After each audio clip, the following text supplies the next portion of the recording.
would say I'm a pretty busy individual. I work a full-time job as well as I run my own business, as well as I want to be free and explore the places where I go. So I work abroad. I'm right now in Morocco and I love to explore the country, as well as I'm trying to have a social life. I like to go out, I like to go dancing. I like to enjoy life. So my schedule is really busy, which I think your schedule is also really busy. And that is why I want to talk about how to be effective and efficient with your training. So when I go to my workout sessions, I always make sure that I have a plan of what I should do.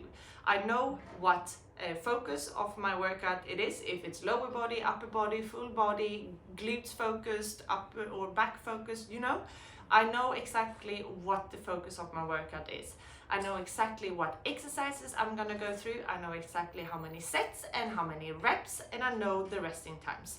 That is like the basics of a training program.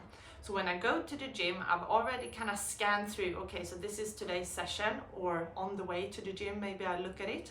This is today's session. I already plan in my head how I'm gonna go through this session in the best way, depending also how much time I have. Sometimes it's really limited and I know I only have 30 or 40 minutes to train. And then I start to think about, okay, is there any exercises that I can combine so I can create supersets with the exercises? Or is there any exercises where I can push myself a little bit more and do drop sets? So this is normally like isolation exercises where I only target one muscle group, for example bicep curls. So here I make sure I start on a high weight and then I drop my weight twice, so I get 3 sets without any rest in between. So I really challenge my muscle to go close to failure and get an effective work set within that drop set, you know. So I look at ways how I can make my workouts more effective if I know my time is limited. Otherwise, to make sure that my workouts are effective, I really track my rest period.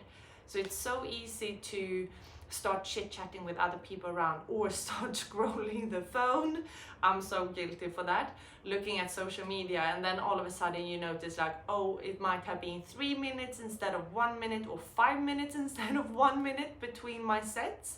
So here, tracking the time and not looking at the phone, putting it on airplane mode or do not disturb, is a really good tip to keep your workout sessions very effective and limiting the time.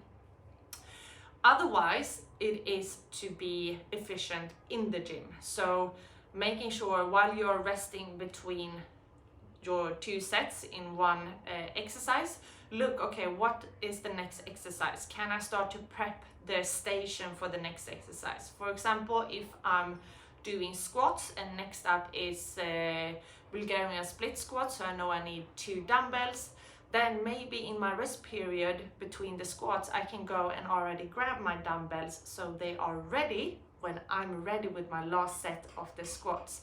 So I'm always 1 step ahead, so I save time instead of finishing off and then wandering around, what was the next exercise? Oh yeah, I need the dumbbells for that, and putting out the bench, and you know, saving time, being efficient and effective. And that is how I can manage to get my workouts in, depending on what time I have in a really busy schedule. The other thing that I would want to mention when it comes to being really busy as an individual is to master your calendar, to really plan out everything. Plan out all your non-negotiables, like the work hours and the things that you really want to fit into your schedule. And then from there, start to build it out with the must do and the nice to do, and you know, there's so many things that you need to fit into your calendar, but make sure that you put them in. Because if I know that this is the time of the day when I can go to work out, because this is where it fits, I will go to work out at that time, because there's no other option, you know? This is the time slot that I've allocated for my workout. The same thing as you are allocating time to commute to the work, or you are allocating time at work or for your business or whatever it might be. Maybe you have kids and you allocate time to drive the kids to the sports and drive them back from the sports. You need to master your calendar if you have a busy schedule to be able to fit everything that you want in and also feel less stressed.